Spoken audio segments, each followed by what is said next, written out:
எம்ஜிஆர் 3 எழுத்து, ரஜினி 3 எழுத்து, 2 பேருக்கு நடுவுல ஜி இருக்கு.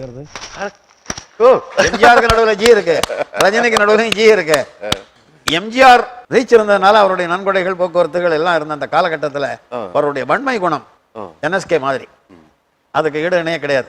பட் என்ன ஒரு பெரிய 2 பேருக்கும் கடவுள் கடாட்சம் இருக்கிறதுனால தான் பயங்கர கரிஷ்மா.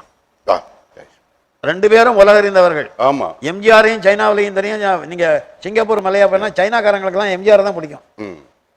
எம்ஜிஆரும் கடல் கடந்து நேசிக்கப்படுறவர்.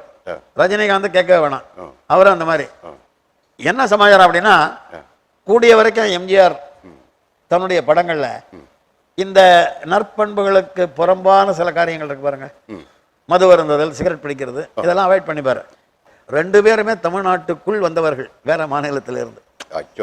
ஆனால் தமிழ்நாட்டு மக்கள் உள்ளத்தை அள்ளிவிட்டான். அப்ப சிவாஜி இல்லனா நீங்க யாரு? நான் எம்ஜிஆர்.